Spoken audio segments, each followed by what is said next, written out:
Hello everyone, this is StrawberryShorty here with another DSiWare list of titles that you should grab before the eShop closes. And it will probably be the last one for a while because I'm trying to save up money for a convention I have to go to.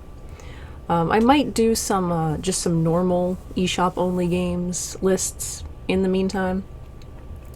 Before we get started though, I do want to make a brief correction about the, was it Vampire Chronicles, Chronicles of Vampires? The Hidden Object DSiWare title I mentioned, it's two-parter, and I had said that it was eShop only, did not appear to have any kind of PC release. It does actually have a PC release, but it is under a completely different title. It is called Vampire Mansion, a Linda Hyde mystery, and it's all one game. And there's apparently a prequel that's just a separate mystery not related to vampires. And I actually have this. That's how I found out. I was trying to find my copy of Persona 4 Arena, which I could not find, but I stumbled across that. And like the second time I looked at it, I was like, well, this looks like the image from that game, and it is the same game. It just has a completely different title. I still couldn't find any Let's Plays of it, so maybe I'll Let's Play it. If you do want the game, I'm pretty sure you can still find it for a reasonable price on like eBay or whatever. It's probably more expensive than the DSiWare version, but like, if nothing else, it will probably look better. I can't say how much better it will play. I'll be checking that out and doing a review later.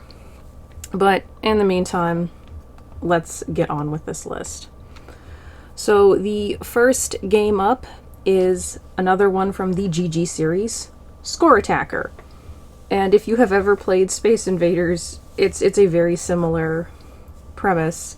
You control a little red spaceship that is flying upwards, and you have to shoot down a bunch of enemies that are flying towards you. Now, it's obviously a bit more advanced than Space Invaders. There's flying spaceships and bigger spaceships, and they're shooting at you. And whenever you destroy them, they drop these energy points. And when your energy meter gets filled up, one like separate little bar in the corner gets filled up. And from what I can gather, this allows you to put a barrier around your ship and shoot this like big fireball kind of attack. So that's pretty much the entire game. I was enjoying it, so if you are into, shoot 'em up type games, I think that's well worth checking out. Next up we have Valet Parking 1989. This might have a Switch version, but the game on DS plays with the stylus, and like, it's a little hard to control, but I can't imagine how much harder it would be to control with anything but the stylus, so even if it is available on another console, probably better you get it here. And it does have a story mode. I don't know how good that story mode is, but... So, you are a valet, and you're parking cars and retrieving cars, and you use the stylus to steer the cars and do parking spots, and you have to be careful not to collide with other cars, or collide with, like, the environment. And you, like, the people will show back up for their cars, and you have to grab their cars and, get them back for them and drive them to the exit. I spent so long trying to figure out where I had to drive them when they were coming to pick up their cars before realizing where it was. And there's a few, like, special parking spots where only certain kind of cars can go. And it's a fine game for a DSiWare title. I did find the controls a little bit clunky. So, yeah, like, not a terrible game. If it has a PC version that's like Diner Dash point and click, that'd probably be just way better to play. They do have like Parking Dash, which is similar in concept and probably a bit more interesting, but not a bad game for the price. So, next I want to delve back into the Escape Trick series.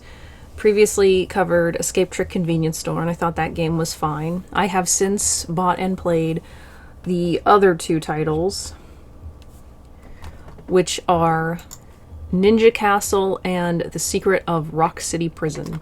I had to briefly pause because I deleted those off my console and completely forgot the exact titles. So, Ninja Castle has a bit more story than the convenience store one, which is nice, and it's ninja themed.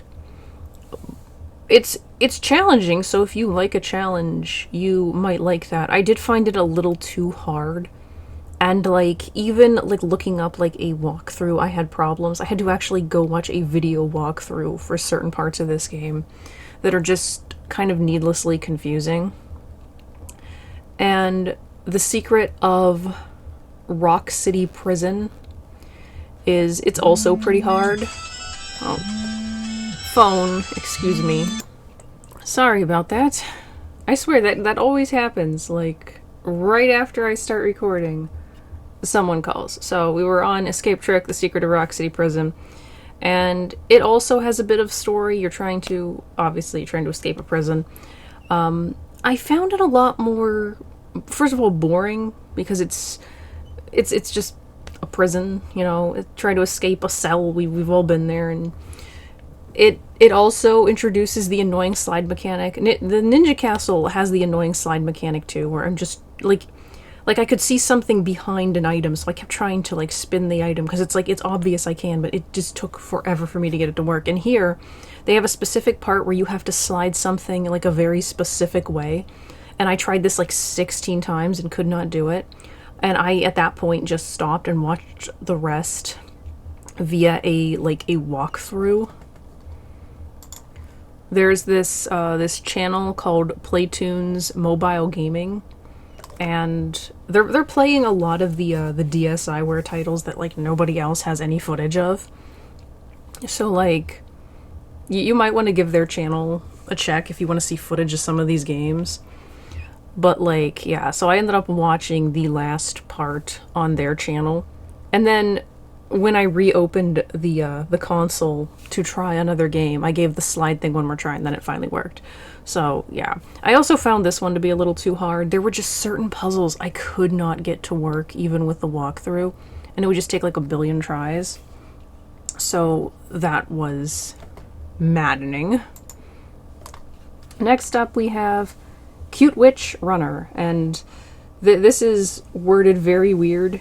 Cute Witch is one word, and there's an exclamation point after it, and then runner is separate. So this might be a pain to find in the eShop if you're looking for it. And I already had a game that looked very similar to this, and I kind of took a risk buying this because I was not sure like if it was the same game or not, because you know how the eShop is. So this is like one of those side-scroller flying games where you have to collect something and avoid running into things. It's very cutesy. One of the enemies is a straight-up rip of the Boos from Super Mario, but it's cute looking. The enemies are all like very flat, like normal art looking things, like stickers almost, but then the main character is like 3D, and she's like bad pixely 3D, so she doesn't look as good. And like you just move up and down, you can't really do anything else. The game will always try to kind of pull you back to the middle of the screen, and it doesn't seem like there's an end.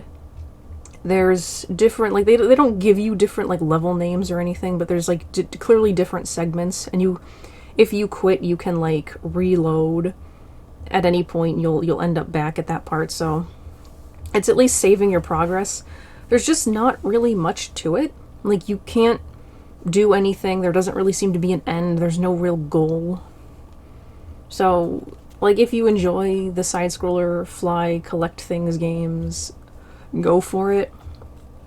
And even though it's not a DSiWare title, I will briefly address the very similar looking game, which is Dress to Play Cute Witches.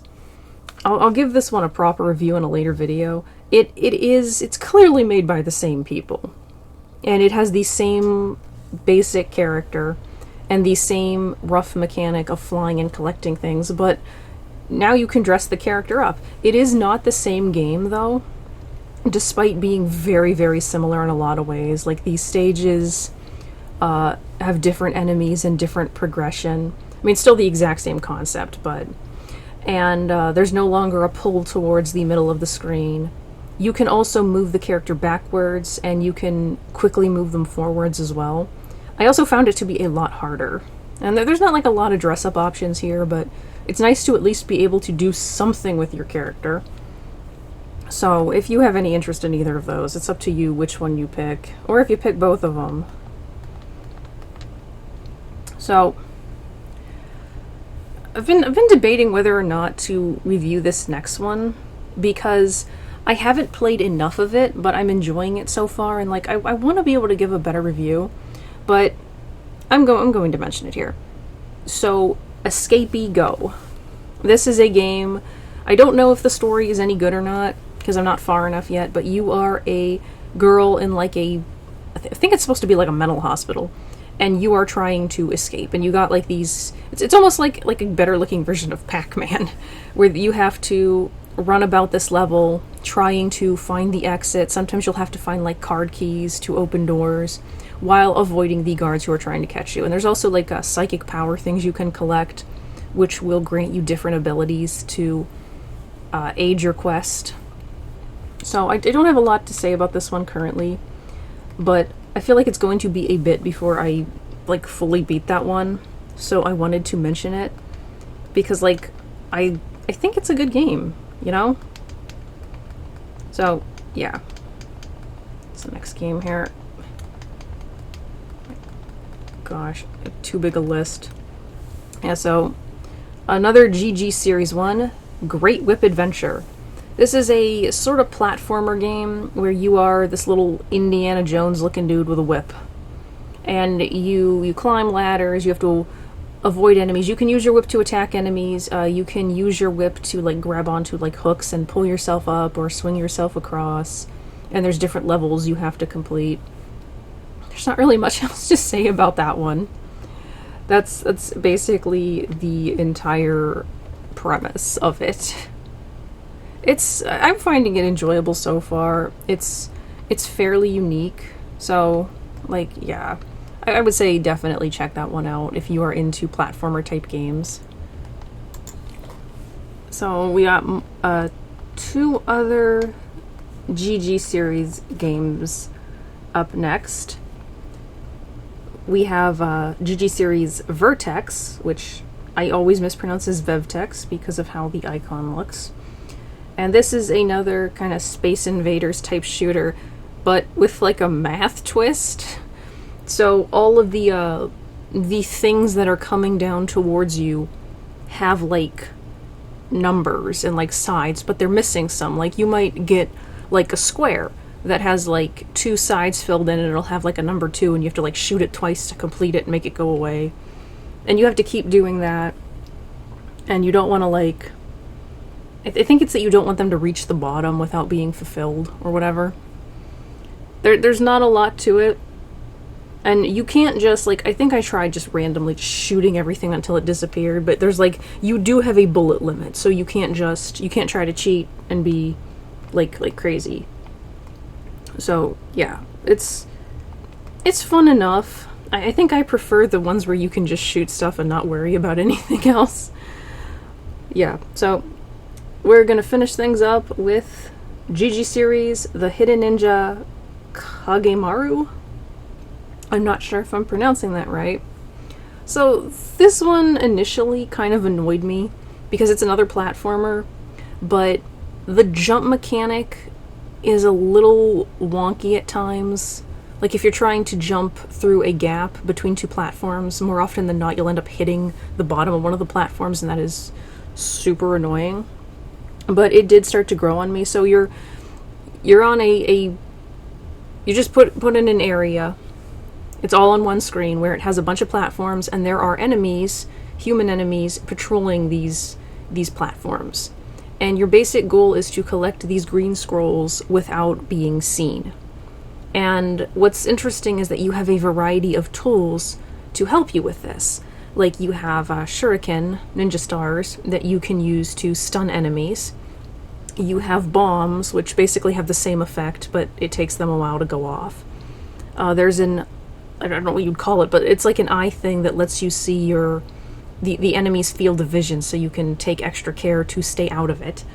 And then there's like a wall thing where you can briefly bring up a piece of like wall that makes you camouflage into the background, so the enemy can't see you even if they're right next to you. And if an enemy sees you, they'll chase you and if you make contact with them, you lose a life, and you have like 3 lives. And all of these special things you have are limited in use. I don't know yet if you can collect more, but I found this to be a very kind of intriguing, creative game, and I'm looking forward to playing more of it. So that's going to be all for this video. We'll see what I do next. I do want to cover some of the games that have been on sale a lot recently, but for now, thank you so much for watching. Please let me know what you thought in the comments, what you thought of the video, if any of the games in this caught your interest, and I'll see you next time. Bye!